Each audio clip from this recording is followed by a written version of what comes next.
మన సర్టిఫికేట్స్ మనకి తిరిగి ఇవ్వడానికి 40-50 వేలు డిమాండ్ చేస్తున్నారు ఇప్పుడున్న కాలేజెస్. 1 year బ్యాక్ సరస్వతి కాలేజ్లో ఒక అబ్బాయి జాయిన్ అయ్యాడు. 1 month తర్వాత తను ఫ్యామిలీ ప్రాబ్లమ్స్ వల్ల డిస్కంటిన్యూ అయ్యాడు. అండ్ వేరే కాలేజ్ చేరడానికి తను ఇచ్చిన 10th మార్క్ లిస్ట్ సర్టిఫికేట్స్ తీసి అడుగుతుంటే వాళ్ళు 50 వేలు అడిగారు.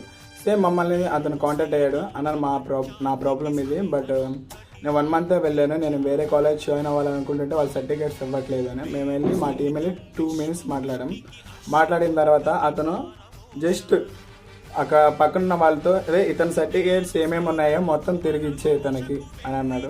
జస్ట్ 2 minutesలో అతని ప్రాబ్లమ్ సాల్వ్ చేసాం. నేను ఆల్ ఇండియా స్టూడెంట్ యూనియన్ ప్రకాశం డిస్ట్రిక్ట్ ప్రెసిడెంట్ని. మన ప్రకాశం డిస్ట్రిక్ట్లో ఇలాంటి ప్రాబ్లమ్స్ ఎన్నున్నా మొత్తం సాల్వ్ చేద్దాం. స్టూడెంట్స్కి ఎలాంటి ఇబ్బంది కలగకుండా చేద్దాం. అండ్ వేరే డిస్ట్రిక్ట్లో ఇలాంటి ప్రాబ్లమ్స్ ఉన్నా అక్కడ మనం టీం మెంబర్స్ తోటి కాంటాక్ట్ అయ్యి ఆ ప్రాబ్లమ్ కూడా సాల్వ్ చేద్దాం. స్టూడెంట్స్ ఇబ్బంది పడుతుంటే మేము చూస్తూ ఉండలేం, వస్తాం, పోరాడతాం, ఆ ప్రాబ్లం సాల్వ్ చేసే వెళ్తాం. ఈ ప్రాబ్లం మీరు కానీ మీ ఫ్రెండ్స్ కానీ ఫేస్ చేస్తుంటే రండి సాల్వ్ చేద్దాం. ఇప్పుడు మళ్ళీ ఇద్దరికి సేమ్ ప్రాబ్లం సాల్వ్ చేయడానికి వెళ్తున్నాం. దీని అప్డేట్స్ రేపిస్తాను. 2 రోజులు కాలేజ్కి వెళ్ళా, పూర్తిగా చెప్పు నీ ప్రాబ్లం ఏంటో. ఏం కాలేజ్కి వెళ్ళానన్నా, వెళ్ళినాక ఒక 4 రోజులు వెళ్ళా. ఆ 4 రోజుల్లో కూడా వారానికి 3 రోజులు 2 రోజులు వెళ్ళా అంతే. ఆ రోజులు ఇసుకెత్తాను సర్టిఫికేట్ వెళ్ళామని ఇచ్చేసా, ఒరిజినల్ ఇచ్చేసా. నేను వేరే ఇద్దరం ఇచ్చాం. నువ్వు ఎన్ని రోజులు వెళ్ళావు కాలేజ్కి చెప్పు. ఒక నెల కూడా వెళ్ళలేదన్న. సరే ఓకే, ఒక నెల కూడా వెళ్ళలేదు. ఆ నెల వెళ్ళుంటా. ఓకే, ఒక నెల.